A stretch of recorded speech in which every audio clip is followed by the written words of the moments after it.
Assembly bathroom या सड़क बनाने के लिए नहीं है, बल्कि असेंबली ऐसे कानून बनाने के लिए है जिसकी वजह से जम्मू कश्मीर के आम आदमी को फायदा मिले।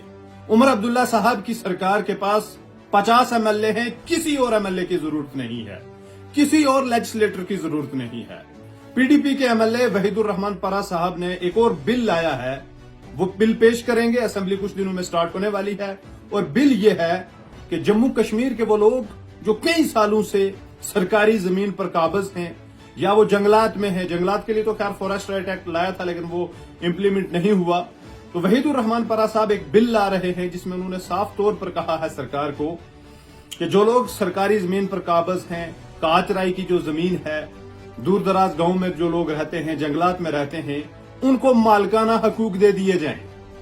अब उमर अब्दुल्ला साहब को सिंपल सा काम करना है, उनको किसी अपोजिशन की जरूरत नहीं है, किसी और पार्टी की जरूरत नहीं है, उनके पास अपने 50 एमएलए हैं, उनको ये तारीखी बिल असेंबली में पास करना है।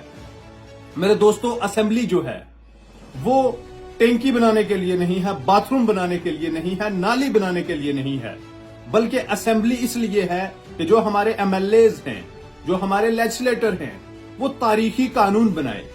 और ये कानून जो जिसकी मांग और जो बिल लाया है वहीदुर रहमान परा साहब ने, ये एक तारीखी बिल है।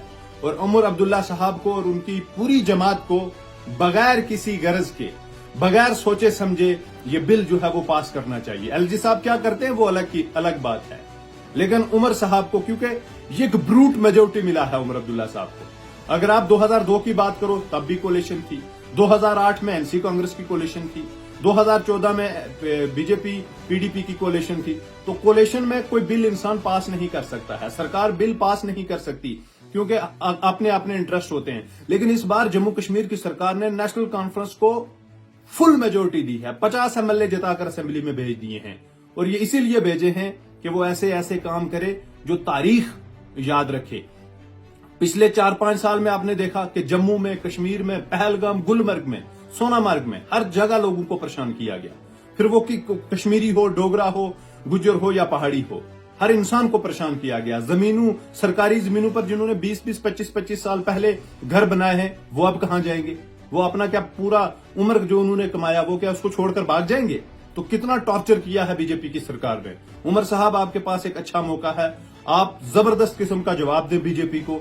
और ये जो एक तारीखी बिल है, आप अपने एमएलए को डायरेक्ट करें और ये बिल जो है ये असेंबली में पास होना चाहिए। इस बिल की वजह से जम्मू कश्मीर के 1.5 करोड़ लोगों को फायदा मिलेगा, हिंदू को, मुसलमान को, सिख को, हर इंसान को, गुज्जर को, पहाड़ी को, कश्मीरी को, डोगरा को, हर इंसान को फायदा मिलेगा। जो लोग कई सालों से सरकारी जमीनों पर रह रहे हैं उनको मालिकाना हकूक मिलने चाहिए। और ये तारीखी काम इस बार उमर साहब को करना चाहिए क्योंकि उमर साहब आपके पास फुल मेजोरिटी है। याद रखना, अगर आज भी आपकी सरकार ये काम नहीं कर पाई तो तारीख आपको कभी माफ नहीं करेगी।